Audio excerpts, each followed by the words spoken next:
Bonjour à tous. Le top départ du PS-Gouv de la phase 2 du plan social du gouvernement a été donné ce week-end par le Premier ministre Patrick Haché. C'est un plan qui se veut une puissante arme antiterroriste, comme l'indique le matin, qui relève également que sur le plan militaire, 18 casernes neuves seront construites, comme l'a indiqué le chef du gouvernement depuis la localité de Tougbo, dans le département de Téhéni, une zone qui subit des assauts des terroristes, d'où la symbolique de ce choix pour ce lancement du PS-Gouv, fait remarquer Fatin Matin et Le Jour Plus, qui indique que cette deuxième phase du PS-Gouv est dotée d'un budget de 3200 milliards dans lequel est prévue une enveloppe de plus de 8 milliards pour les jeunes et les femmes des zones frontalières du Nord. Et se référant aux explications du ministre de la Promotion de la Jeunesse, Mamadou Touré, rapporte que l'objectif de ce programme spécial pour les jeunes des zones frontalières du Nord, c'est d'amplifier les interventions de l'État en matière d'insertion et d'emploi pour les jeunes.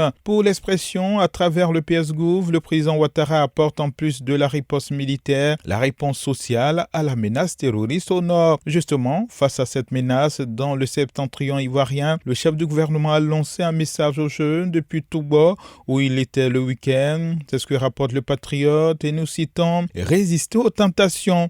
Ce pays est le vôtre, et demain, il sera ce que vous voudrez qu'il devienne. » Autre message du Premier ministre aux jeunes que relaie également l'intelligent d'Abidjan. Le journal informe aussi qu'au-delà des mots, des chèques ont été remis aux jeunes au nom de l'agence emploi jeune. L'avenir, analysant cette approche qui consiste à lier la réponse sociale aux actions militaires, se réjouit que le gouvernement ait décidé d'attaquer le mal par la racine, aidant ainsi les jeunes de œuvrer à se prendre en charge socialement.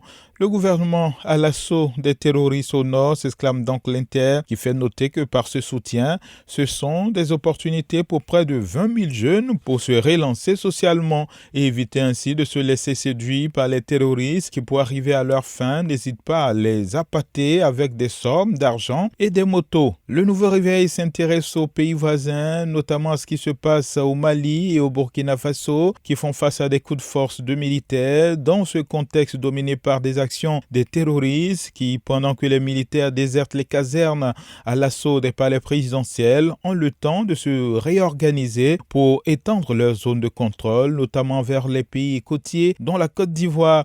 Et cette menace terroriste est donc aux portes de la Côte d'Ivoire, estime le confrère qui parle d'alerte rouge dans le pays, une manière d'inciter les autorités à rester vigilantes. De Burkina Faso, notamment, le confrère aujourd'hui en parle pour faire référence aux tirs entendus dans la capitale depuis quelques jours et la peur que cette situation crée chez les voisins. L'intelligent d'Abidjan signe justement un édito qu'il titre « Mali et Burkina Faso, des coups d'État pour la démocratie au coup d'État contre la démocratie ». Je m'interroge comment une partie d'une armée, celle disposant en général de la force de feu et de frappe, peut-elle décider, malgré les risques, de passer à l'action et sans référendum, sans consultation préalable des autres, de prendre le pouvoir grâce à la force pour imposer au nom de tous et de toutes une gouvernance anticonstitutionnelle, écrit justement le confrère Alafé Wakili. Économie, notamment parlant de l'initiative cacao mise en place par la Côte d'Ivoire et le Ghana, et dans ce sens, Fatin Matin nous apprend qu'un programme de défense des droits des producteurs a été adopté lors d'une réunion entre les autorités des deux pays, et c'est le ministre de l'Agriculture de Côte d'Ivoire, Kobena Kwasi Argumani, qui a conduit une importante délégation et qui a présenté les résultats des travaux au président ghanéen.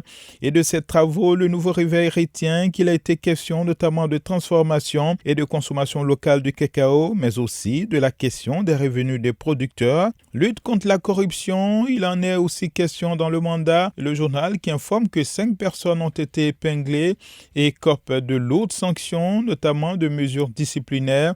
C'est ce qu'a indiqué à une conférence de presse l'inspecteur général du ministère de la Promotion de la bonne gouvernance, du renforcement des capacités de la lutte contre la corruption. Cette information inspire donc ce titre au confrère. Nous citons Zoro frappe, des têtes tombent. Voici les premiers agents corrompus pris, révèle de son côté le sursaut qui fait aussi référence à cette conférence de presse. Et le Temps, pour sa part, juge légère des sanctions de ces agents pris et indique qu'ils sont du secteur de la santé. Sport, rapportant les résultats du match d'hier dans le le cadre de la CAN 2021 au Cameroun. Supersport enseigne que le Burkina Faso passe en huitième de finale quand le Nigeria, battu par la Tunisie, sort de la compétition. Aujourd'hui au programme, Média, Cameroun, Comores, Gambie, Guinée, renseigne le journal qui s'intéresse aussi à la Côte d'Ivoire qui affronte l'Égypte dans 2 jours. Le confrère affiche par rapport à cette compétition éléphant, le compte à rebours a commencé. Une manière de rappeler au pachyderme l'enjeu de cette rencontre. Dans le même journal, et comme pour rassurer, l'un des joueurs de l'équipe nationale de Côte d'Ivoire, Sébastien Haller,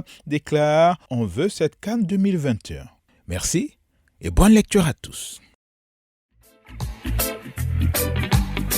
Radio de la paix. Se parler, s'écouter, se comprendre.